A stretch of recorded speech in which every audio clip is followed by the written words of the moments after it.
उत्तर प्रदेश सरकार के स्टाम्प तथा न्यायालय शुल्क एवं पंजीयन विभाग के स्वतंत्र प्रभार मंत्री रविंद्र जायसवाल ने आज गाजीपुर का दौरा किया।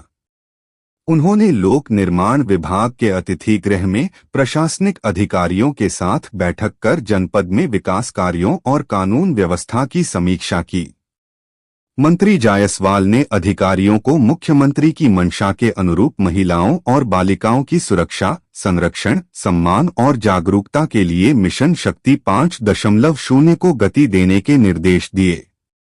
उन्होंने जनपद में कानून व्यवस्था बनाए रखने और विकास कार्यों में तेजी लाने पर भी जोर दिया।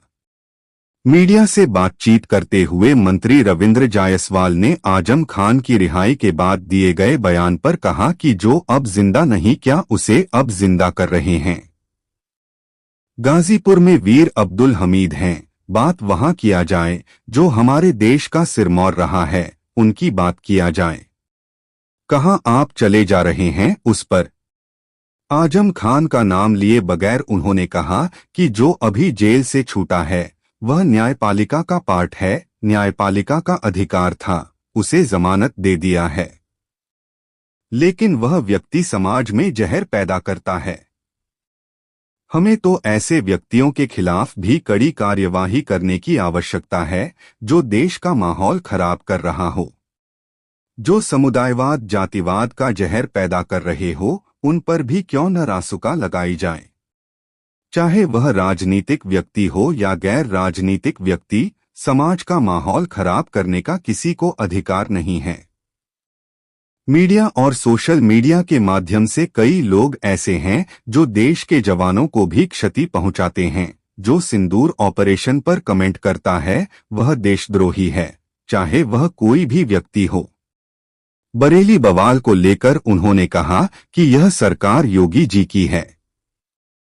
आतंकवाद और माहौल खराब करने वालों को बख्शा नहीं जाएगा।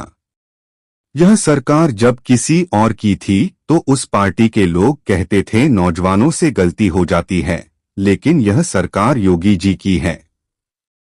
नादान लोग भूल जाते हैं, इसलिए कड़ी कार्रवाई से उनको एहसास कराते हैं कि यह योगी जी की सरकार है। राहुल गांधी पर कमेंट करते हुए उन्होंने कहा कि उन्होंने सिंदूर ऑपरेशन पर भी बोला था, अगर मेरी चले तो इन पर भी रासुका लगानी चाहिए। जो छूटा अभी जेल से वह न्यायपालिका का पार्ट है, न्यायपालिका का अधिकार था, उन्होंने जमा दे दिया है, लेकिन वह व्यक्ति समाज में जहर पैदा करता है।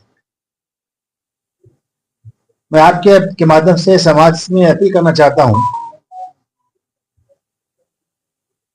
हमें तो ऐसे व्यक्तियों के खिलाफ भी कड़ी कार्रवाई करने की आवश्यकता है जो देश का माहौल खराब कर रहे हो, जो समुदायवाद, जहरवाद, जातिवाद पैदा कर रहे हो, उन पर भी क्यों ना लगाया जाए रास्ता। चाहे वो राजनीतिक व्यक्ति हो, चाहे गैर राजनीतिक व्यक्ति हो, समाज का माहौल खराब करने को किसी को अधिकार नहीं है। मीडिया के माध्यम से, सोशल मीडिया के माध्यम से देख रहा हूं कई लोग ऐसे हैं जो देश के जवानों को भी क्षति पहुंचाते हैं। उनकी हौसला को बढ़ाना चाहिए, लेकिन तोड़ने का प्रयास करते हैं।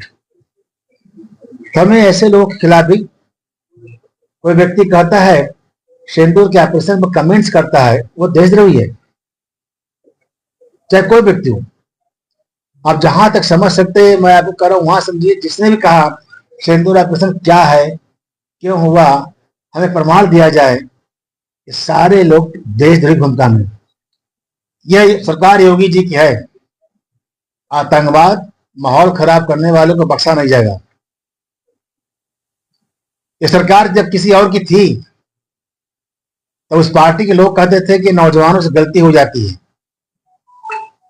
लेकिन सरकार योगी जी का है। भूल जाते कभी कभी नादान लोग, तो कड़ी कार्रवाई से उनको एहसास कराते हैं कि यह सरकार योगी जी की है।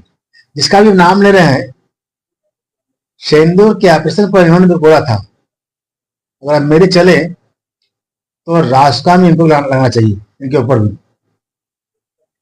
एक तो माननीय उच्च न्यायालय पर कमेंट्स पर हमारा कोई कमेंट्स नहीं है। माननीय उच्च न्यायालय का जो हमने पढ़ा अखबारों में, उनका भाव यह था, हम जैसे मैं रवींद्र जायसवाल हूँ, एवं प्रकाश राय है, किस बिहारी राय है, सपना सिंह है, जो हम लास्ट में टाइटल लगाते हैं जिससे जाति बोध होता है, ये समाज को तोड़ता है, समाज तोड़ता है। माननीय न्यायालय भी यही कह रहा है कि जाति सूचक चीजों का आप इस्तेमाल न करें, ये समाज के हित में ठीक नहीं। उन्होंने यह आपत्ति किया और मैं मानता हूं कि यह आपत्ति जो किया उन्होंने, ये समाज हित के लिए, राष्ट्र के लिए। कोई व्यक्ति जाति जहर पैदा करके राजनीति करना चाह रहा है, उसको अवसर नहीं मिलना चाहिए, जनता उसको जवाब देगी। लेकिन कहीं ना कहीं अब देश में ऐसे कानून बनाने की आवश्यकता है जो लोग जाति जहर पैदा करते हैं।